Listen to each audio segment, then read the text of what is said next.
Hello, everybody, and welcome to another edition of Marketing Mondays with Ira Bowman. I am so glad you are here. I'm having a little bit of technical difficulties getting this up on LinkedIn. At least I can't see it yet.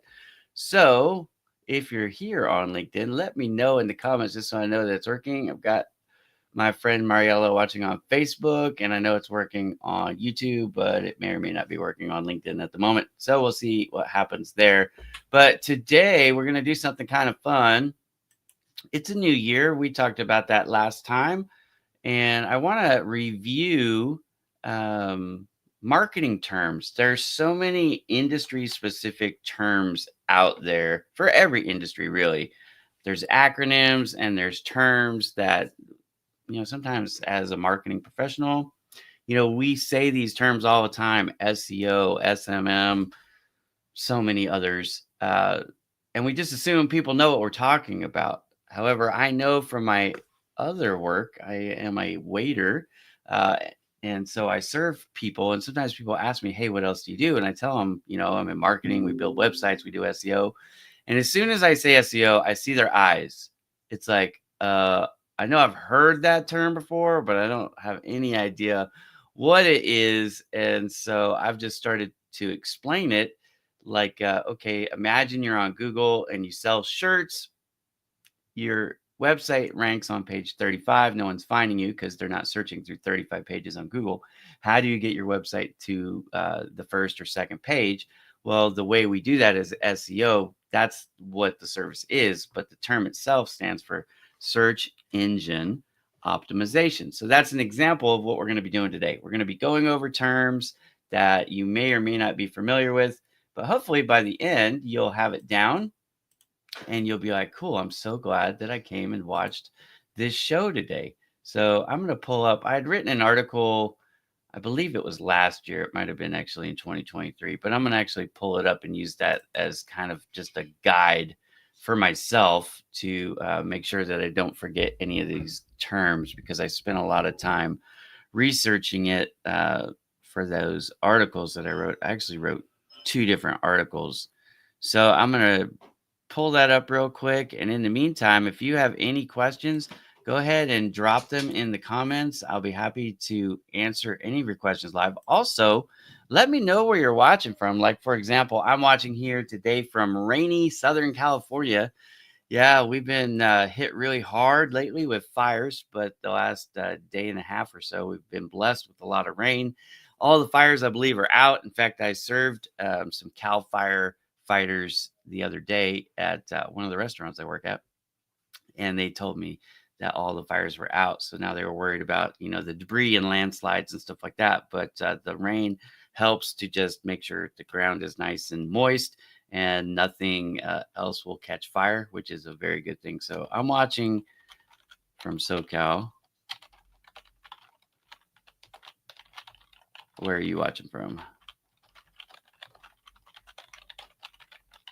Tell me in the comments. Let's have a conversation today. Again, if you have any marketing questions, it doesn't matter if the show is related to that or not. You can always ask me your marketing related questions on here, and I'd be happy to answer them for you. Hang on a second. I am just scrolling through my blogs to see if I can find the one on social media terms. I believe I actually wrote 2 of them.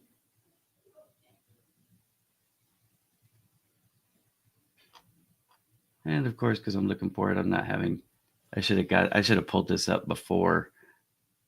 Mastering hashtag use, titles and starter content. There you go. Second.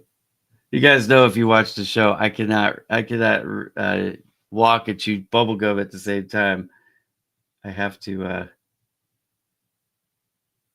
find it and pull it up. Email marketing, comment. Oh, there we go. I got it. Okay. I have this blog that I wrote. It's called Common SEO Terms That All Beginners Must Know. And anyways, I'm pulling it up right now so that I can just go through these with you guys. And I'm just going to go through them one at a time. Okay. And again, if you have a term or an expression in marketing that you have heard or you're not sure what the heck does that mean, by all means, go ahead and ask in the comments, and I will be glad to answer them for you um, live. And if you ask it after the show airs, then I will answer it in the comments for you. I just to be clear, I do not type comments usually, not too often, for the hesitation and the pause that you just might have noticed with me looking for the blog, because I can't walk and chew bubble gum at the same time. Okay. All right. So, what are some of the keywords that you should know? Some of the common words. Well, let's get into it. I have a list of them. Let's do this real quick. Let's see if this works. I'm going to share screen and we'll go through this together. So give me just 1 second while I pull this up. Share screen. And I'm going to share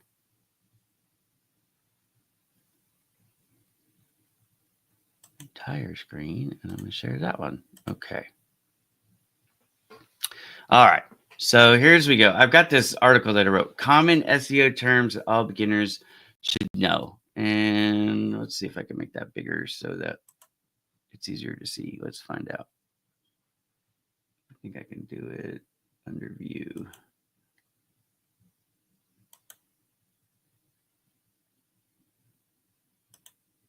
There we go. That's a little easier to read, I believe. Yeah.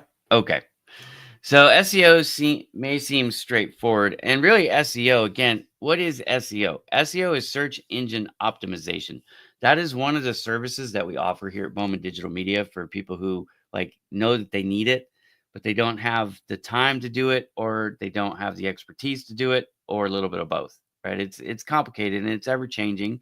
It's one of those things that just as soon as you think you have Google figured out, Google makes a change to their algorithm, which is just the way that they figure out how to rank things. And so then, as a SEO professional, our team has to make adjustments to the strategy. So it's a never ending process, unfortunately. Once you have a website and you need it to rank, it's one of those things you just have to budget for every month because it's going to constantly need some updating. All right. But some of the SEO terms that you should be familiar with. The very first one is a concept called backlinks. Okay, and the next one is keywords, and I talk about both in this article that I wrote, and I can share the link to the article later once I'm done with the show. But for now, we'll just go through it. Okay. So, what is a backlink? A backlink is any word or symbol, could be a picture. When you click on it, it takes you somewhere else. Okay. So, it takes you to another spot on the website you're already on. So, let's say you're like on Wikipedia and you're reading about marketing and you want to know about SEO and you click on the word SEO and it takes you to a new page, that would be a backlink. That's called an internal backlink when it takes you somewhere else on the same website. If it takes you to another website, let's say it took you to Bowman Digital Media, we have an SEO page. It's all about SEO. If you went to and clicked on it and it took you to another website like Bowman Digital Media, then that would be considered an external backlink. So backlinks are just, they used to be called hyperlinks and they still are, right? But more commonly now they're called backlinks. When you have when you have a website, one of the ways that Google and these other search engines rank the what we call ranking authorities, when they rank your website like a Moz or SEMrush, one of the things that they're looking at is how many backlinks you have and the quality of the backlink, the website that gave you the backlink. So, for example, Bowman Digital Media on Moz has a domain authority score, I believe, of 57. Now, the ranking is from 0 to 100. So anything over a 20 is considered a good website. But when you get at 30s, that's better than 20s, 40s better than 30s, 50s better than 40s, all the way up to 100. Okay, 100 is the absolute best. And there's only a few websites that ever get there. Most of the time, there is 0 websites in the world that are ranked 100, but every once in a while we do find one. And it varies from ranking authority to ranking authority. So SEMrush and Moz, for example, might have two different scores for the exact same website. One might have it at 100, one might have it at a 99, one might have it at a 96, and the other one might have it at an 89. You know what I mean? So there's some variance there. And the reason why is because their standards, their algorithm is unique, right? So there is no one singular answer, which is part of what makes SEO a little bit science and a little bit art, right?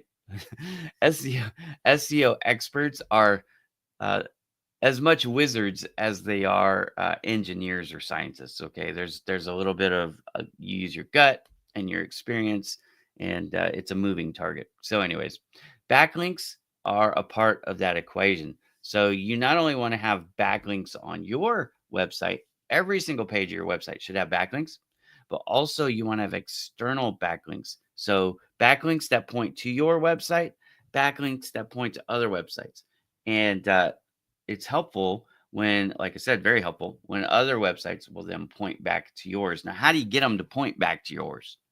One of the ways is uh, by having good content, not just surface bubblegum answers, but actually give people the information they want to know about in detail, right? So don't just go wide, but also go deep. So get into the nitty gritty.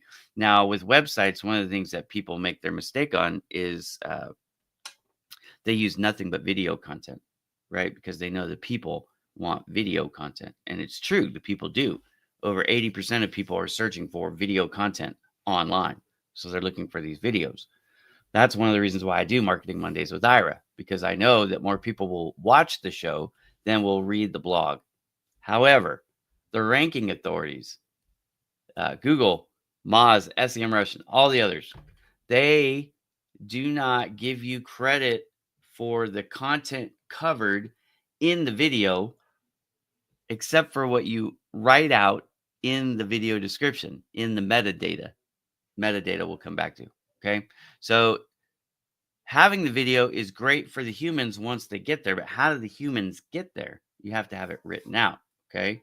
So one of the mistakes by putting nothing but videos is these ranking authorities, Google and so forth, will not know what your website is about unless you have a lot of written content too. So when you have written or video content, what I suggest that you do is transcribe the video, all whatever's talked about, have a transcription and make that available via a hyperlink, if you will, or accordion display, right? Where it's hidden, but if you click see more, it pops open. Then have all the content inside the video in written form. Now you get credit for the search engine and also credit from the viewers, the human beings, the people you're actually going after, right? But the AI part of it, the robotic part, if you will, the computer part is what helps you increase your SEO ranking on Google so that the humans will find you. Okay. So I used a couple terms there that I do want to go over. Domain authority is commonly an acronym DA. All right. So I'm going to get off of this screen share for a moment because I don't think we need it. All right. So don't have any comments in the show. I don't know if this may not be working on LinkedIn because usually by now on LinkedIn I have some comments already. So that's okay. If it's not on LinkedIn, it's not on LinkedIn. The world goes on even without LinkedIn. I could post the video to it later because I know we're live on YouTube and Facebook. So I'll get this and I'll post it later on my LinkedIn channel. Okay.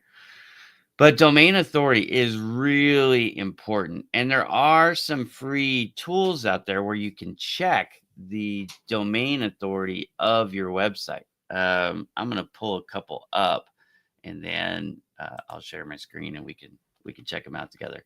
But the one that I really like is called Moz. Okay. The reason why I like Moz is because I find it is more accurate than the one that's probably the most commonly used by the general public at large is called SEMrush, right? Why do people use tools like Moz and SEMrush? Because Google, their algorithm is a secret, okay? They do share a lot of information with the general public and developers specifically on ways that we can improve performance. But what they do not do is they do not tell you exactly what you need to do. They do not give you a way to figure out what your ranking currently is and how to improve it. Um, and that's just what it is. But I'm going to share my screen real quick. Share it again. Okay. And I'm going to show you these tools. Okay. So this one right here is SEM Rush. Now, what you can do is you can just simply come in here and type in a website, right? So I'm going to just go to Bowman Digital Media real quick. And it'll give us an authority score. Ooh, this is really bad. It's dropped it down to 3. I need to figure out why that is so low because it used to be a lot higher. All right. But I've been taking a little bit of a hiatus from my social media stuff. So I haven't been checking my website ranking either. Let's look at, I'm just going to use the free tools here. Okay. Domain analysis. And let's look over here on Moz.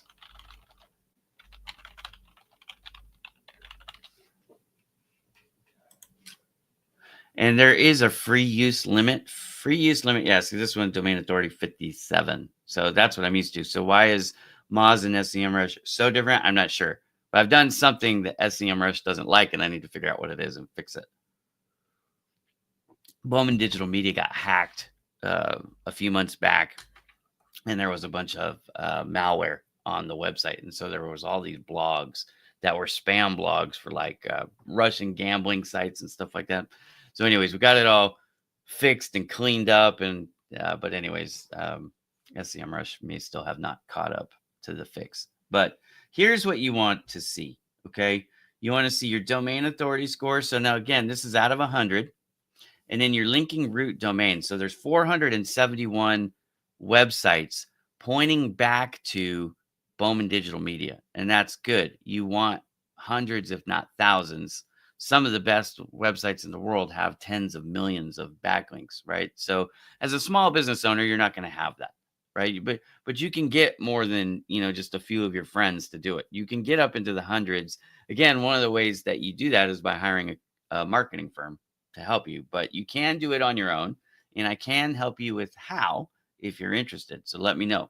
That's where websites like my friend's website, Mike O'Connor's website, serviceprofessionalsnetwork.com, SPN. Let me put that in the comments here just so everybody can see it and go visit it. It's a great website.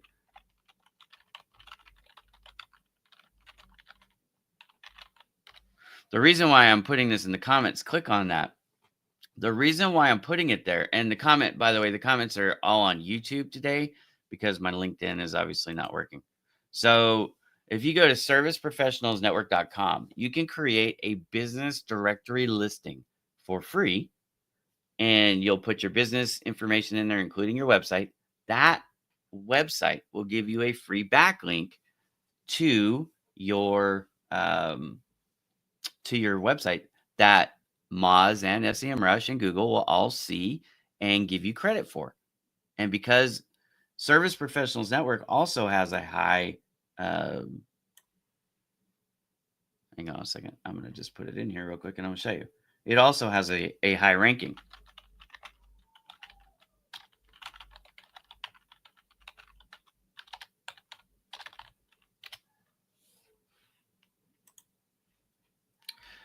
So you can get this for free. Okay, let me hide the comment real quick. All right, so the domain authority of Service Professionals Network, mine, Bowman Digital Media, is 57. This one is a 61. And look, he's got linking root domains 6.3, so 6,300. Again, what this means that 6,300 websites have connected or linked with a backlink from their website to his website.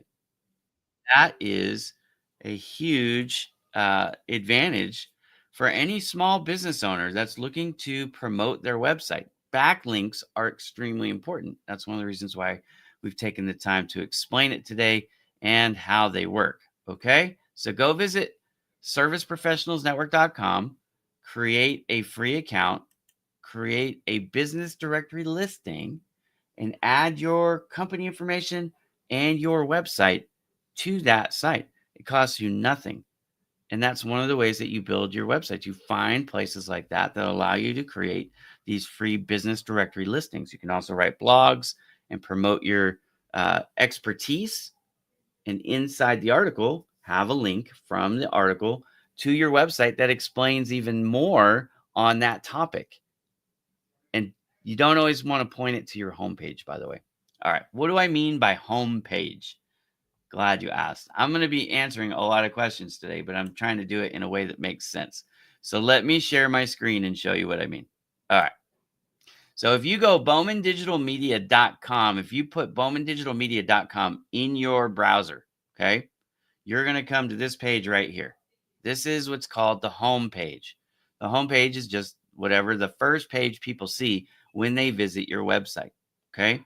Now, I want you to notice on mine, there's no pop-ups. I'll come back to pop-ups in a second. Okay. But this is the home page. In your blog, let's say your blog was about SEO.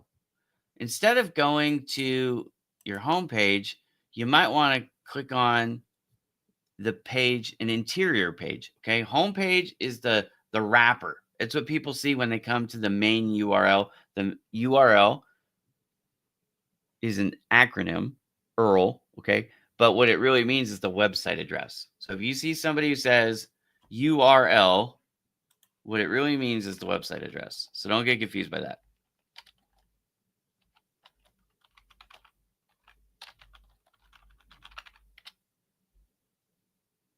All right. I got it here.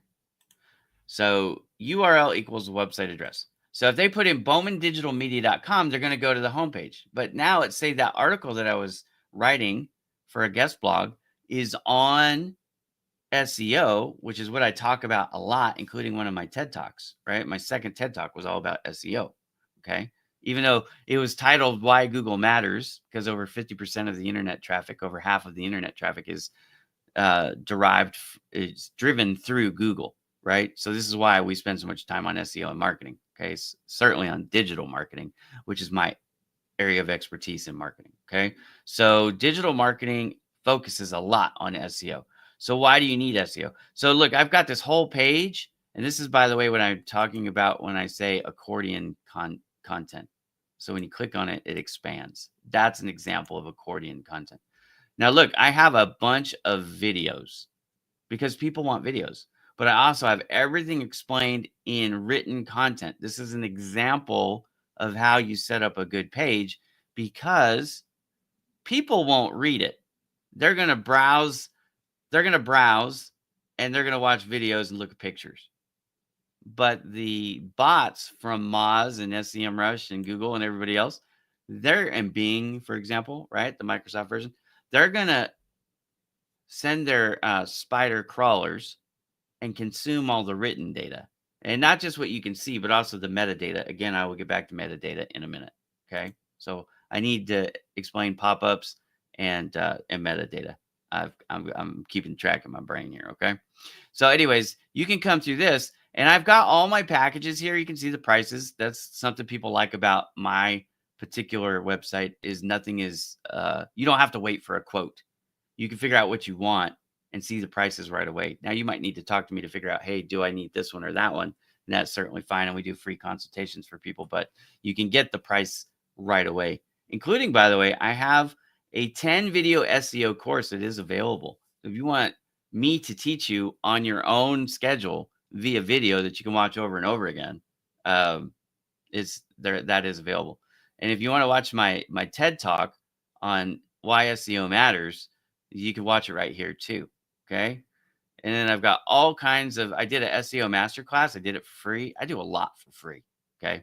I did this SEO masterclass. Watch this one because this will teach you a lot about SEO. I think it's like 90 minutes. It might be 2 hours. It might be 2.5 hours. Honestly, I don't know. But if you click on it, you can check it out. Okay. And this is just at bowmandigitalmedia.com, and then go to the SEO page and then scroll down about halfway. When you see the first one of these things going across the page, that's where you know you're at the education part of the page, no longer selling services, just trying to help people understand all about SEO. What is pillar content? I'll get back to that in a minute too. Pillar content is very important. Okay. Demographics is another key marketing term that you will hear about all the time.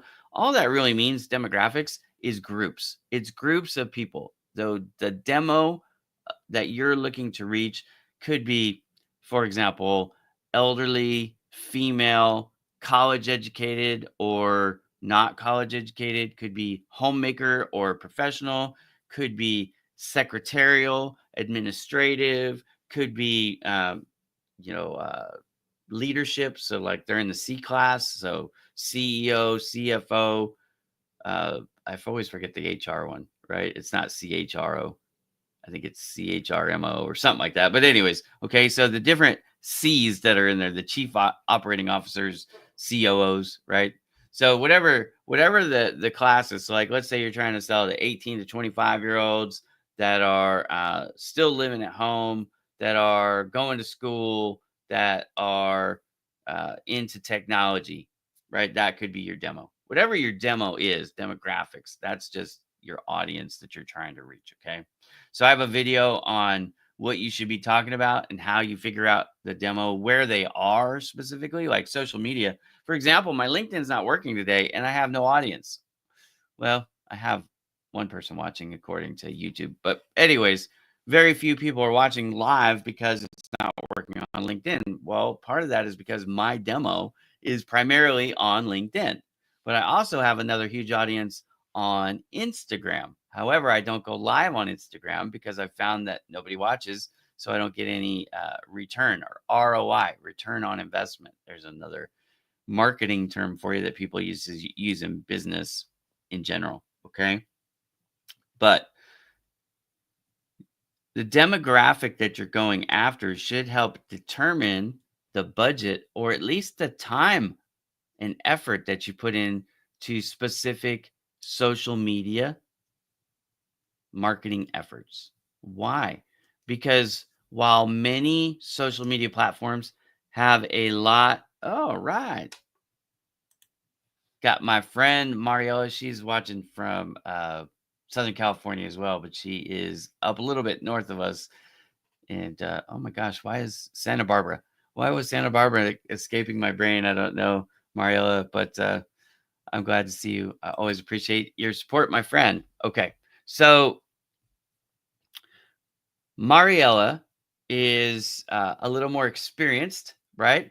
She's female. She's a career professional. She's done a lot of things, but she's been in cybersecurity and security, and she's done property management.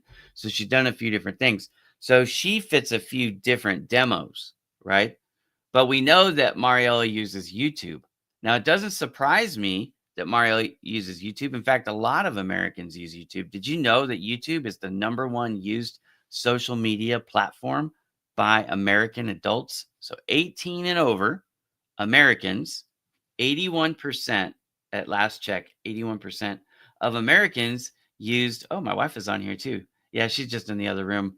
She likes me right now because I hauled some tile in for her this morning. So I'm cute and pretty to my wife this morning. But anyways, here we go.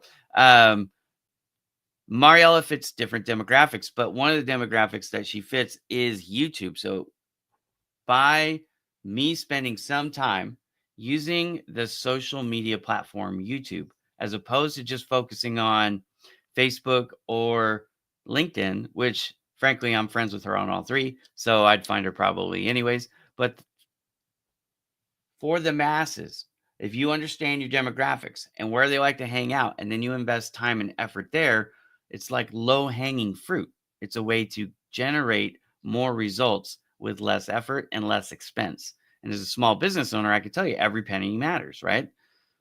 I don't have $10,000 a month to invest in marketing. I just don't.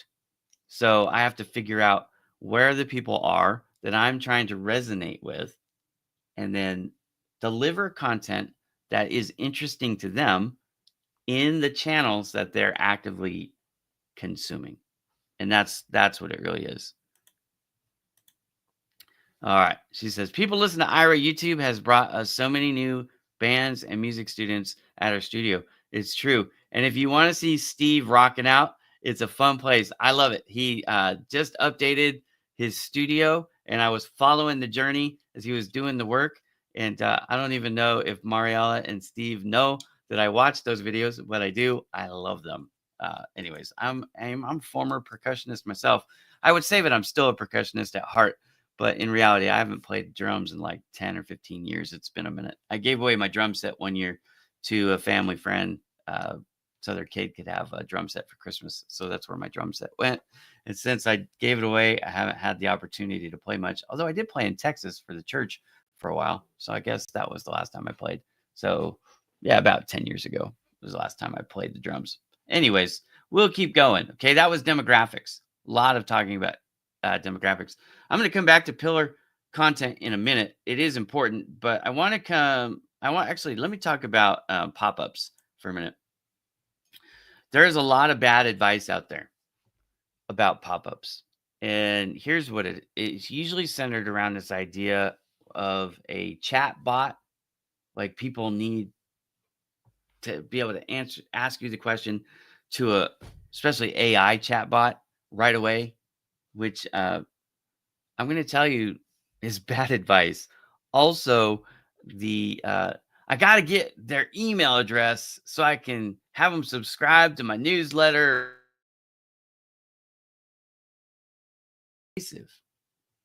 Or they can be pervasive. Well, I'm going to tell you that most people have a negative reaction to pop-ups. And if you're using pop-ups, especially if it's right away, right? I go on your webpage and the first thing I see is a pop-up that comes up instead of the homepage, right? I'm going to tell you what you probably already know if you weren't so close to your own website that you couldn't see the forest through the trees. All right, here's the deal. If I'm going to a website and I have no affinity for the website, it's a brand new to me. I don't have any relationship. I don't have any rapport with the website or the people who own it. And a pop-up comes up, I'm going to leave it unless I have to be there, right? If I'm going to pay my power bill and a pop-up comes up, I'm going to click it off and do what I got to do. But let's say I don't have any reason I have to be there and a pop-up comes up, you lost me right out of the gate. So if you're going to use a pop-up, make sure that the pop-up is on a delayed timer. Most website tools now will allow you to use a pop-up when they go to do what's called an escape action. So they're going to click on the edge where they might leave. Now if a pop-up comes up, hey, thanks for visiting. Before you leave, sign up for our newsletter to get the blah, blah, blah, or get a discount or whatever it is that you want to say. I'm okay with that, right? Because they're leaving anyways. But you can also, on all of the pop-up builders, you can create a delayed timer. So let's say the pop-up shows up 90 seconds after they're on or 60 seconds after they're on. Well, now they have had a chance to find why they're there and it's not as intrusive. It's still intrusive in my opinion. Still bad form. However, not as bad. What is a pop-up? Okay. If you don't know what a pop-up is, I don't know where you've been living, but I'll explain it just in case. All right. So let's say you were to go to a website like Bowman Digital Media. I have no pop-ups, zero pop-ups on Bowman Digital Media. There is no pop-ups. In fact, what we do instead of a pop-up, let me just show you a healthy alternative to a pop-up. Okay. So what I have instead, see this little button here? It says contact Ira. No matter where you scroll, it's there. So if you want to get a hold of me, it's not a pop-up, but it's really easy. You click on it and it takes you to this. I probably should update that photo. But anyways, it takes you to this, right? You can still get a hold of me, but now it's at your direction. It's not invasive. It's a tab on the side. And by the way, there's always the contact button and shoot, there's my phone number right there, right? Like I make it easy to find me. I'm easy to find on the internet. Okay. So you can get a hold of me. You could do the exact same thing. So let's say they're in SEO or website development. We'll go to a different page. Look, contact Ira is still there. It's there for everything. My blogs, all of it. It's easy to do. You don't know how to do it? Call me. I'll tell you how to do it, or you can hire me. I'll do it for you. Yeah? Okay. So every website you're on or web page you're on my website, zero pop-ups. Contact is always easy, and it works on mobile too, by the way. And then I also have this little thing. It's a little bit hard to see because I've got the slide on the top and the bottom. But this right here will always take them to the top. So if they click this button, boop, all the way back to the top. I make the website easy to navigate, but I don't make it invasive. You see what I'm saying? So this is the problem that people have with pop-ups. The people who build it are not thinking like the consumer. It's a huge, huge problem. They are thinking like the producer. Hey, I need to get their email. I want them to know about this chat bot so that they can get their question answered right away. It's like, well, you can do that without a pop-up, and you should. All right, that's all I'm going to say about pop-ups. Unless somebody has a question about pop-ups, I'm going to move on. Okay. All right. Now, the other thing that I mentioned earlier that I need to come back to is metadata. Metadata is something most people don't even know exists. It is extremely important. It affects your SEO. It affects how many people come to your website, even though you don't know anything about it. All right.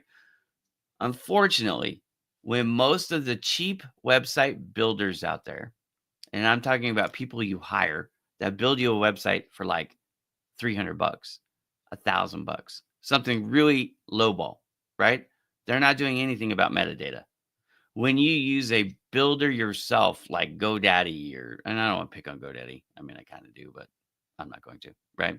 Could be any of them. Weebly, Wix, Squarespace, blah, blah, blah, right? Any of these do it yourself. I'll build you a website in 30 seconds or less. Why do those suck? Well, there's a lot of reasons they suck, frankly. But one of the main reasons they suck, and no offense, companies, but here's why you suck. It's the truth. No metadata or very poor metadata. Okay. Why is metadata so important? What is metadata and why is it important? All right. Imagine you go to the grocery store and you're walking down the aisle of soups. I'm just picking on soups. It could be anything, right? But let's use soup. Soup is not my favorite thing, by the way, but my family loves soup. It's always a contentious topic in the Bowman household, but I'm not a soup fan. I would never go to a restaurant and say, "Give me all you can eat soup," which is funny because I work at a place where you can have all you can eat soup, and people love it. So different strokes for different folks. But here's the deal: imagine you were walking down the aisle of the grocery store, and there was hundreds of cans, thousands of cans of soup, different sizes, right? Different prices. Wonderful. It's soup. But nowhere on the can did it tell you what the can contained. There's no label. There's no ingredients. What if you're allergic to something like, I don't know, it could be anything. Milk, soy. You've got an allergen to gluten, right? You need to know what's in the can, but there's no label. If you didn't have any allergies and you were open to experimentation and a little on the wild side, you might say it's no problem. I'll just buy a couple cans, whatever's in it. I'll eat it. All right. And people do that. Surely they do. However, most people want to know what's in the can before they buy it, right? Before they take the can physically, and they're not even buying it, but before they lift it off the shelf and put it into their cart, they want to know what's in it. Well, search engines are like that too. And metadata is the label, not for your consumers. It's like telling the grocery store, just to follow this analogy through. It'd be like telling the grocery store, oh, this is chicken mushroom soup. This is low sodium chicken mushroom soup. Oh, this is vegan. I don't know if they make vegan chicken mushroom soup, but anyways, follow me here. You know what I mean? And then this is brand A, this is brand B, this is brand C, right? That's what the labels do. So the grocery store can now organize the cans of soup on the shelf intelligently for the consumer. That's what metadata does for websites, for Google, for Bing, for Yahoo, for DuckDuckGo, for all of them. Metadata is the very first critical thing that most website builders that either are inexperienced, well, they're inexperienced. That's all there is to it. I don't care if they built 1,000 websites for $300 a piece. If they don't know, and if they are not including metadata, they are still inexperienced. And it sucks. It absolutely sucks because your website will never rank high. Never. Show me a website that you built on GoDaddy, Wix, Weebly, Squarespace, whatever, that ranks on the first page of Google with no metadata. It does not exist. It absolutely does not exist. Unless your thing is so obscure that you're like one of 10 or less, right? We've got a website about how the best way to extract nose hair for middle-aged men. Yeah, maybe then. Maybe then you would rank. But if you have anything generic at all, right? Where you've got more than 10 competitors online, and this is globally now, not just locally, I'm talking globally, right? You need metadata. So metadata is the wrapper surrounding your website. It's invisible to you as a visitor, but it is not invisible to anybody who knows how to look for it. I can pull metadata from any website I want, any website. And so can, most importantly, the search engines that you want to rank high on, right? So maybe instead of spending $10,000 a month shooting cool videos, you should pay somebody like me a couple $100 and let's get your metadata added to your website so that when it gets indexed, I'll tell you what indexed means in a minute, but when it gets indexed by a search engine, it knows what the website is supposed to be about. That's what metadata does. It makes it easy for them to categorize and sort your website on a search engine for people searching for the things that your company does, right? If you're in hair removal, nose hair extraction, right? If you're in hair removal, then the search engines need to know it. And you think just because, you have, Ann's hair wax removal or whatever, right? I'm just making all this up on the fly. But, if you have Ann's hair wax removal, then maybe they'll get it because of the hair wax removal, right? But, like Bowman Digital Media, let's just be real here for me. Most business names don't tell you exactly what we do. Bowman Digital Media doesn't tell you we build websites, doesn't tell you we do graphic design, doesn't tell you that you can publish your book on Amazon with our services, doesn't tell you we do Amazon marketing services, doesn't tell you we do Walmart marketing services, doesn't tell you we do video editing, right? We build your websites, we do SEO, we do social media marketing, doesn't tell you any of that. But our metadata does. Our metadata does. Okay? Every page should have metadata, not just a website. Each page, every page you create needs metadata. Every photo you load needs metadata. Every video, all your content. You've got to have the label, right? It's not just what people see. Like this old sweatshirt still has a label on the back with like content, like the material that was used to make it. Now, I personally don't care because I've owned this. I think I've owned this sweatshirt longer than most of my kids have been alive. So it tells you something if you know how old my kids are, right? It's old. I don't care, but the label's still there. One day, many, many moons ago, this thing was hanging on a store shelf somewhere, right? Or on a hanger. And they put it where they put it based on the label. That's what happens. So make sure you have your metadata in check. It's a huge problem. I would say probably 75% of the websites that I look at when we're doing an analysis for SEO, they do not have their metadata correct. It is a huge problem with small businesses. If you built the website yourself, you didn't add metadata because you didn't even know what it was or why it was important. But now hopefully a light bulb just went off in your head and you're like, oh, I need metadata. If that's all you take away from the show, good. Make sure you know about metadata. Make sure you're paying attention to your demographics too, by the way.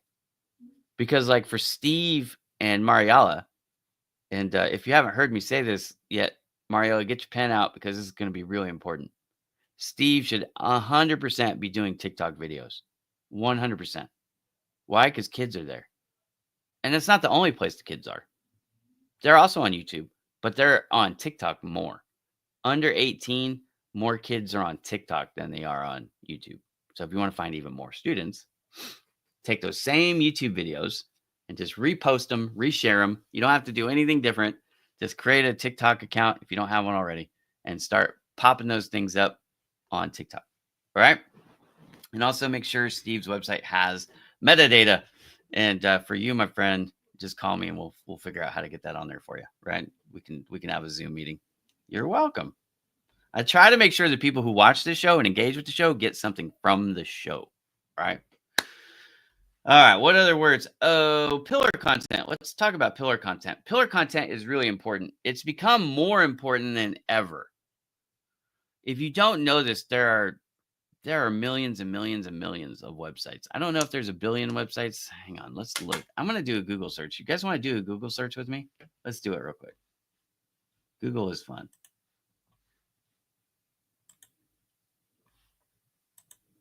I'm just going to ask it. Hang on, I'm sharing my screen. We could do this together.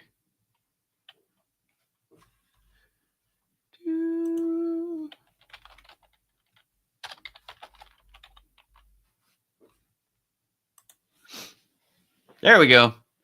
1.1 billion websites on the planet. All right. So how do you get your little website? And no offense, I have a little website too, right? How do you get your little website to rank on the top page of Google for whatever it is that you actually do?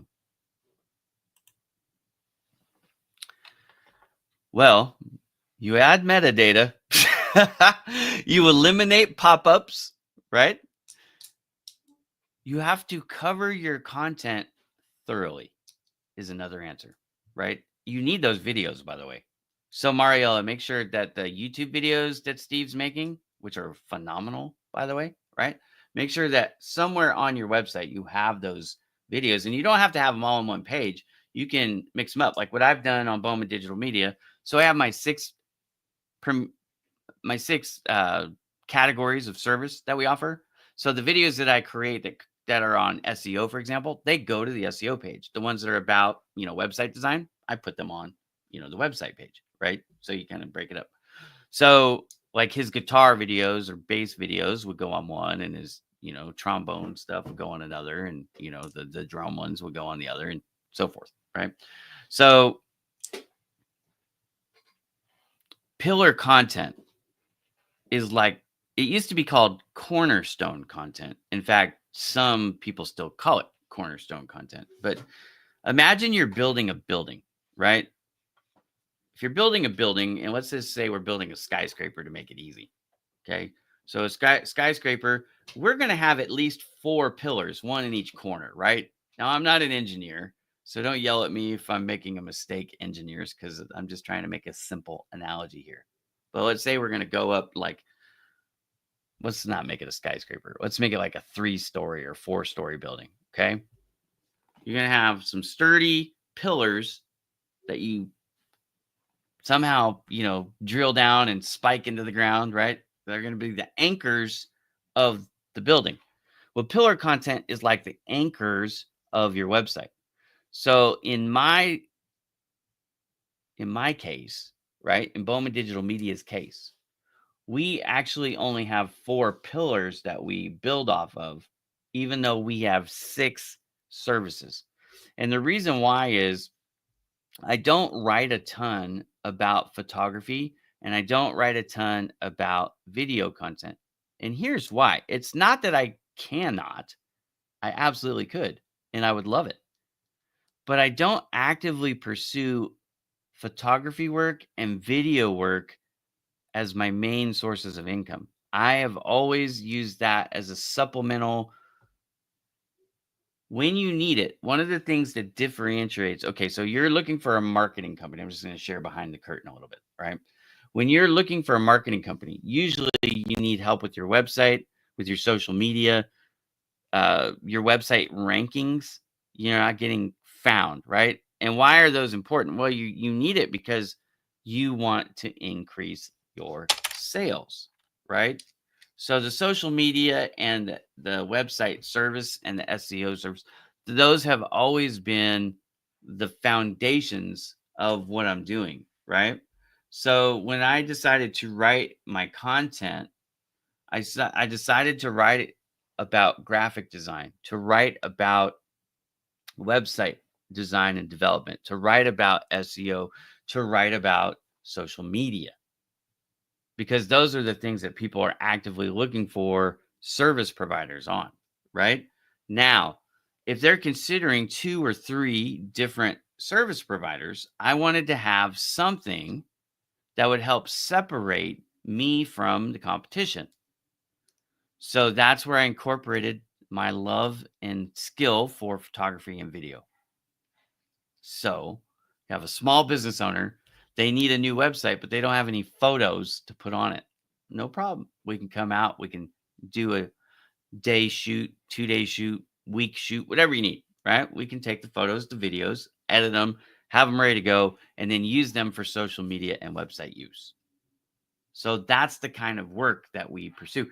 But because I'm not necessarily interested in just being somebody's photographer only, right? If they're not using me for website, if they're not using us for social media, if they're not using us for their SEO, then I don't necessarily want the gig because I'm not trying to be a full-time photographer or videographer, right? That's not the dream I'm chasing, right? I'm trying to be the best digital marketing service provider I can be, right? And my company works to that end.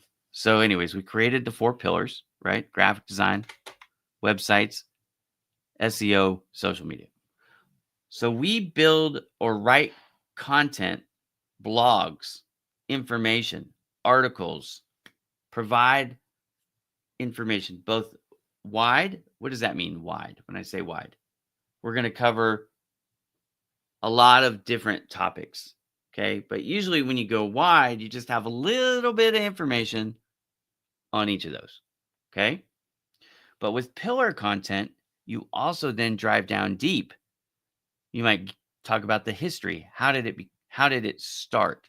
You might talk about the evolution of it. How did it progress from where it first started to where it is now? You talk about trends. What's trending now, like TikTok.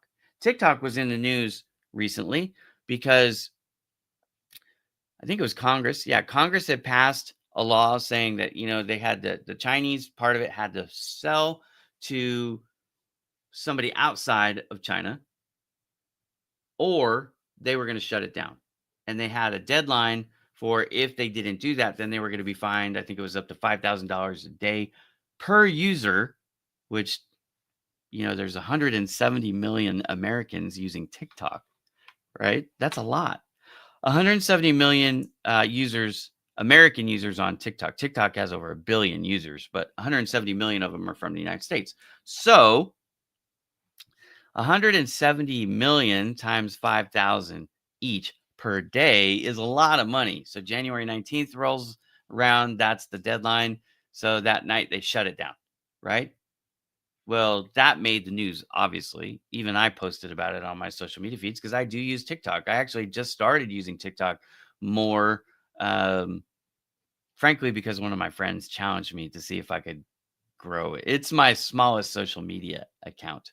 And so he said, "Hey, can you grow it?" And I said, "I don't know. My demographic's not really there. It's not really worth the time and effort for me. But then I was thinking about it. I'm like, those people that are using TikTok, even though they're not my demographic now, they will be. They absolutely will be as they get older, right? Some of them will be entrepreneurs. They'll create their own websites. They'll need digital marketing. So I thought, you know what? Why not? So I started using it and then they shut it off. And I was like, oh, that's a bummer, right? I wasted a couple weeks. Big deal. But, anyways, so I posted about it. And, anyways, as you probably are aware, like 6 hours later, they turned it back on. So it was much ado about nothing, as I kind of thought that's what was going to happen, right? I didn't know it would happen so fast. First of all, actually, I didn't think they would even shut it down. I thought that it was all like peacock, chest puff stuff, right? But anyways, maybe there was. But there was a little bit of drama because he did turn it off for a minute and then he turned it back on, which is cool. All right. So pillar content, like with SEO, I've written all about it. I've given you all the terms. I've done a lot of how-tos, right? I've made videos on it. There are over, I don't know, 10,000 words, I think, on my SEO page alone. That's a lot of content. That's a lot of content. And with pillar content, you never want to stop adding, by the way. Every month, you want to give just a little bit more, just a little bit more. So it's just every time you get indexed, I need to come back to indexed, right? So every time you get indexed, which I'll explain in a second, every time you get indexed, let me put it to you this way. If you were in charge of Google and you had website A and website B. Website A had 10,000 words of content, but none of the content was from 2024 or newer. Okay, so it's 2023 and older. And then you had website B, which also had about 10,000 words of content, maybe a little less. Let's just give it a little bit of a disadvantage in content. Let's say it had 8,000 words of content. But the content was from 2023, 2024, and 2025. In other words, it's new. It's fresh content. If you were Google, which would you put first? Would you put the website with a little bit more, but older? Or would you put the website with a little bit less, but newer content on the top? Well, I can tell you from my experience that Google chooses the latter.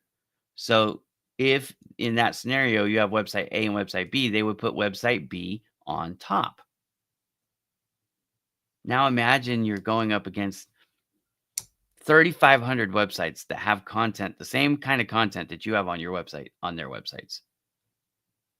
And let's say 12 of them have pillar content where they've gone deep and they've covered music theory, just talking back to Mariella for a second, because Steve teaches music, right?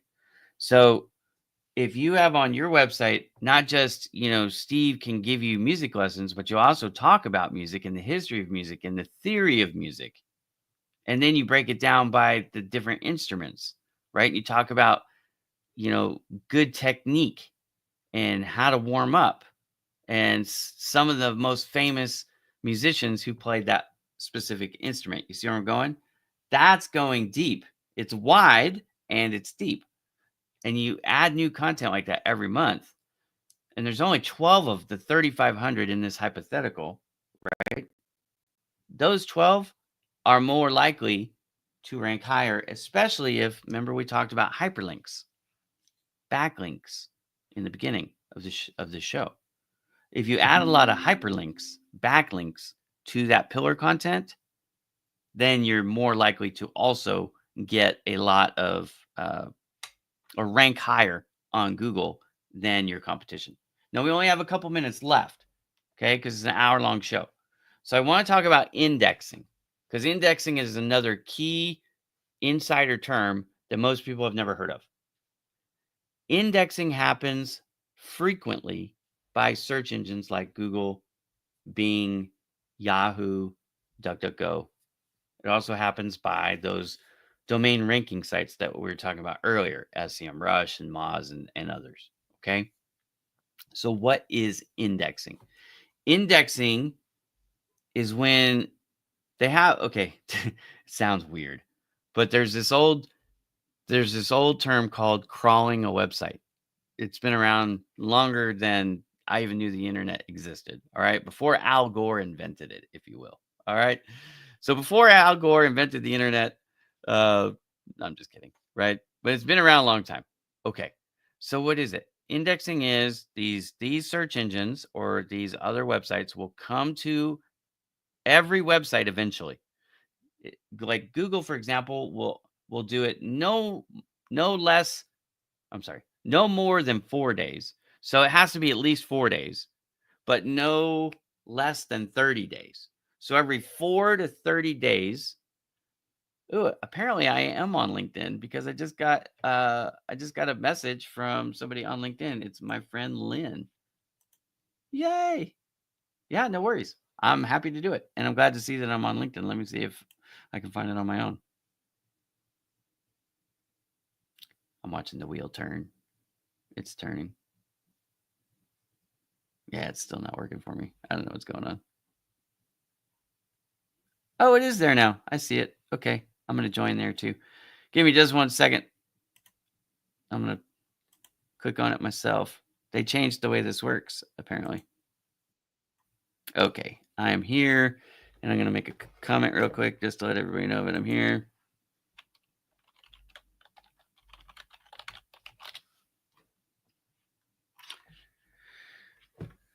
All right. I did it. I think I did it. Oh, let's stop playing. There we go. Okay. I'm in. Welcome to LinkedIn. All right. So what is indexing? Indexing is they come from between a period between 4 days and 30 days of the last index. And they basically are doing so what I had to do, I had to go to my profile and then scroll down. It used to be in the header bar, but it wasn't there. So I just thought it wasn't on LinkedIn. But it was down in my post section. So if you know how to find my post section, there it was. So anyways, that's probably why it's different. Okay. So no worries. It's on LinkedIn. But anyways, indexing, they're basically taking she found it. There you go. All right. So now I know for next time. They're taking inventory of everything that's on your page, of everything that's on your website, the metadata and the page, what's actually visible. They're looking for certain things. They're looking for your meta descriptions. They're looking for keywords. They're looking for how many backlinks you have. They're looking for how much traffic you have. And they're also looking for the way that people engage with your content. For example, are they first time visitors or repeat visitors? How long do they stay?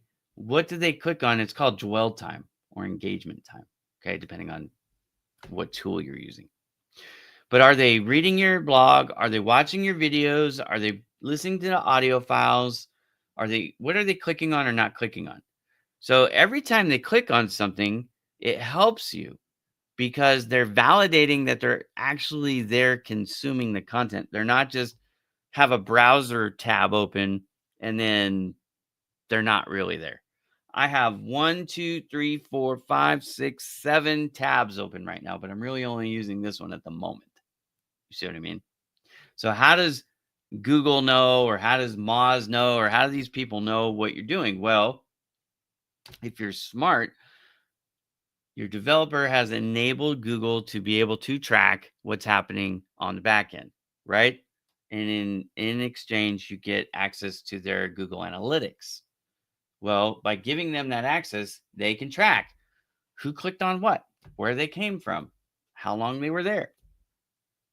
Did they come back? The more of that you get, the higher your rankings go. So if you nail your metadata, you get a lot of good backlinks.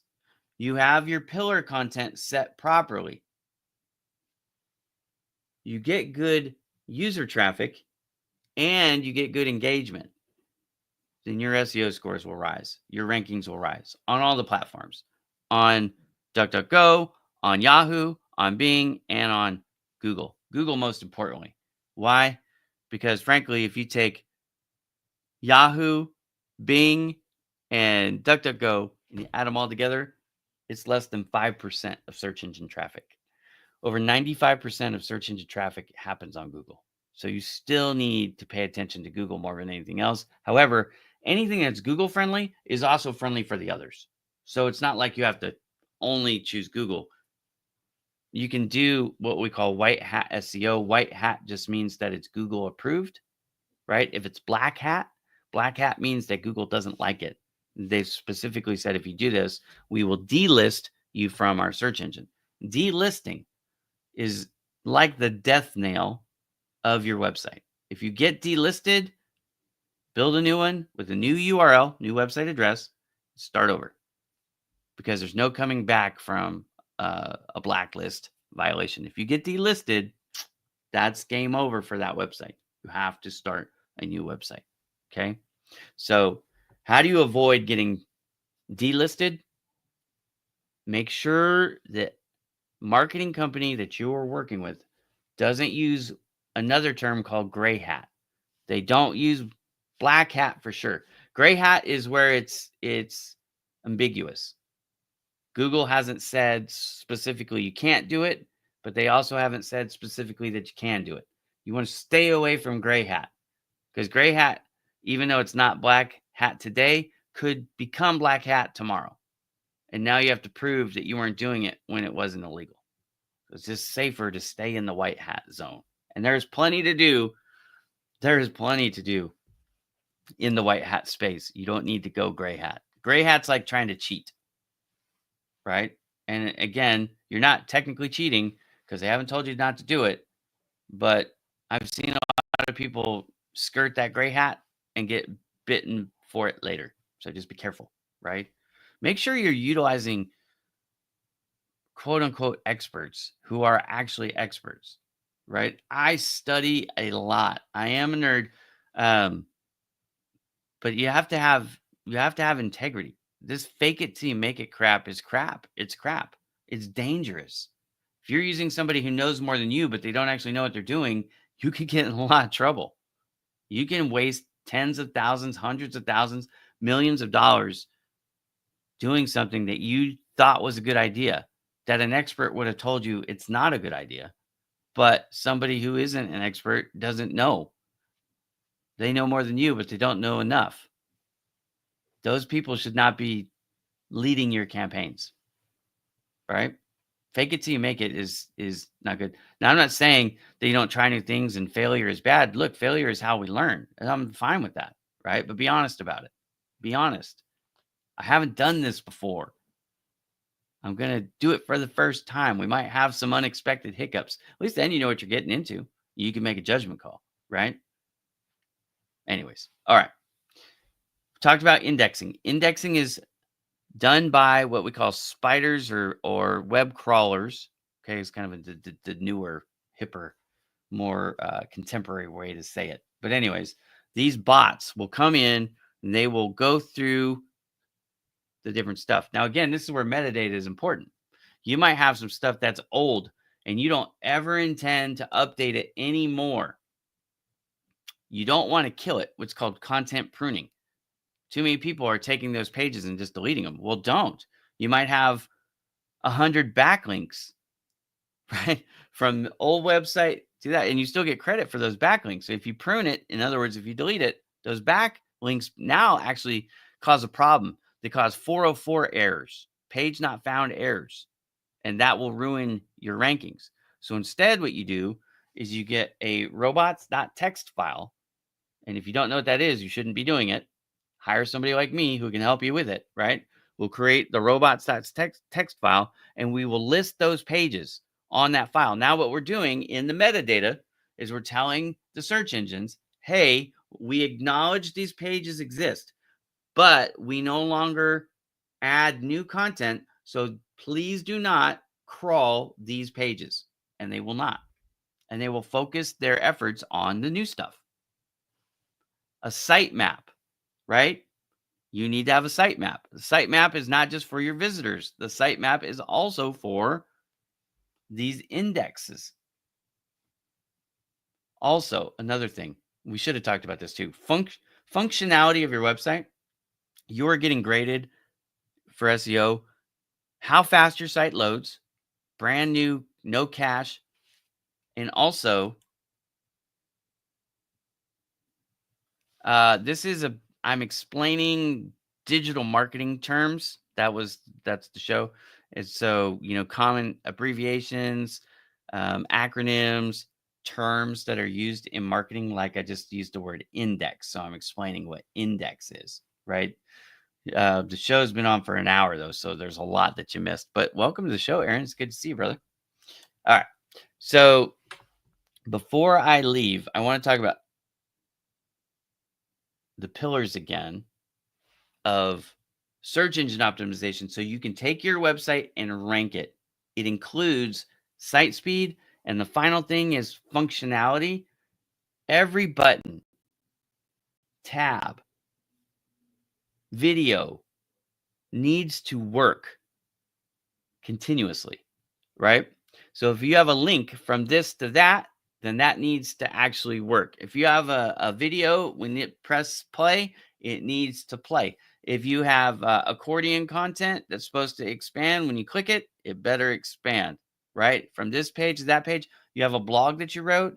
Inside that blog, there are links to external websites. You better go and check and make sure that those links still work. Because if it doesn't, you either need to remove the hyperlink or change the hyperlink to an updated page that does work. So there's the maintenance part of your website that's a lot of people forget about. They post their content on their site and then they never come back to it. They forget about it. Well, you can be hurting yourself like a boat anchor. You're keeping your site from ranking higher because you're not checking to make sure that the form of your website, the functionality of your website is working for the end users. Google is not going to want to send you more folks to get frustrated, right? That's where those pop-ups hurt you. Pop-ups hurt you in a variety of ways. If you're getting people who see the pop-up and leave the page, that right there, that's really bad. Okay. If you get those, if they ditch before they really consume anything, there's a term for it. It's escaping my brain right at the moment. I'm trying to think for it real fast. It's not bailing. It's not called bailing. Oh my gosh.